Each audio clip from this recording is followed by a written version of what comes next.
ఉమ్మడి ఆదిలాబాద్ జిల్లాలో చలి పంజా విసురుతోంది. గత 3 రోజులుగా కనిష్ట ఉష్ణోగ్రతలు తగ్గుతున్నాయి. గత డిసెంబర్ నుంచి తగ్గుతున్న ఉష్ణోగ్రతల వల్ల చలి తీవ్రత పెరుగుతోంది. మరోవైపు నార్త్ నుంచి వీస్తున్న శీతల గాలులతో ప్రజలు అవస్థలు పడుతున్నారు.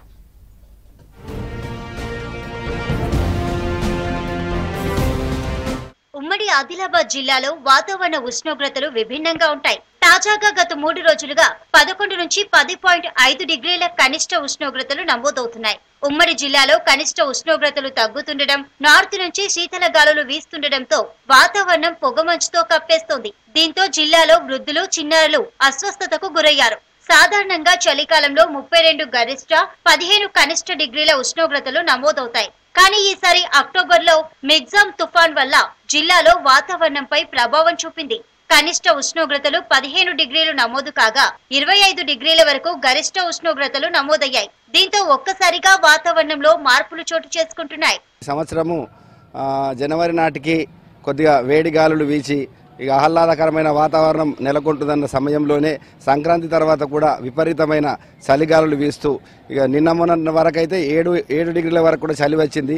ఎందుకు ఈ రకంగా వాతావరణ మార్పుల్లో చోటు చేసుకుంటున్నాయో జనాలకు అర్థం కాక సతమతమవుతున్నారు. ఇంతకుముందు చలి బాగా తక్కువ ఉండే, ఇప్పుడు గత 2 రోజుల నుంచి చలి తీవ్రంగా పెరగడం వల్ల బాగా ఇబ్బంది పడుతున్నాం. చేనులలో వెళ్ళి కూరగాయలు పొద్దుగల 2 గంటలకు 3 గంటలకి వెళ్ళి చేనుల నుంచి కూరగాయలు తీసుకొని మార్కెట్కి తెచ్చి అమ్ముతున్నాం. ఇక్కడ చలి ఎక్కువ ఉండడం వలన మంటలు పెట్టి కూర్చునే పరిస్థితి ఉంది. చలి బాగా ఉండడం వలన బాగా ఇబ్బంది అవుతుంది. మాకు స్వెటర్లు వేసుకొని బయటకు వెళ్ళే పరిస్థితి ఉంది.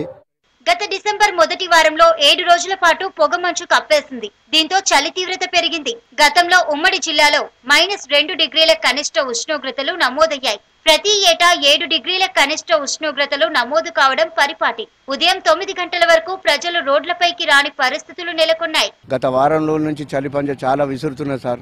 రోజు మార్నింగ్ 5 o'clock వెళ్తుంటిని. 5 o'clock బదులు ఈ వారం రోజుల నుంచి నేను 7కి వెళ్తున్నాయి. చలికాలం మాత్రం మీరు ఈ గత డిసెంబర్లో మాత్రం చలి తక్కువ ఉండే, మాత్రం జనవరిలో మాత్రం సంక్రాంతి నుంచి చాలా చలి పెరిగిపోయింది. నాకు కూడా భయం పడుతున్నాయి బయటకు వెళ్ళాలంటే. నేను కూడా స్వెటర్ లేనిది, కుళ్ళ లేనిది వెళ్ళడం లేదు. నేను చలికాలంలో చాలా రకాల ఆరోగ్యపరమైన సమస్యలు తలెత్తుతూ ఉంటాయి. స్పెషల్గా చలి వల్ల చల్లగాలులకి చర్మం పొడిబారడం కానివ్వండి, దురద, దద్దుర్లు, ఎగ్జిమా లాంటివి రావడము అట్లాంటివి చాలా సహజంగా ఉంటవి. రెండవది ఏంటి అనేసి పిల్లలు కానివ్వండి, వృద్ధులు కానివ్వండి, తర్వాత క్రానిక్ డిసీజెస్ ఉన్న వాళ్ళు కూడా ఈ చలికాలంలో కొన్ని జాగ్రత్తలు తీసుకోవాల్సి ఉంటుంది. తగ్గుతున్న కనిష్ట ఉష్ణోగ్రతలతో జనం చలితో గజగజ వణుకుతున్నారు, అస్వస్థతకు గురవుతున్నారు. ఈ మేరకు జాగ్రత్తలు పాటించాలని వైద్యులు సూచిస్తున్నారు.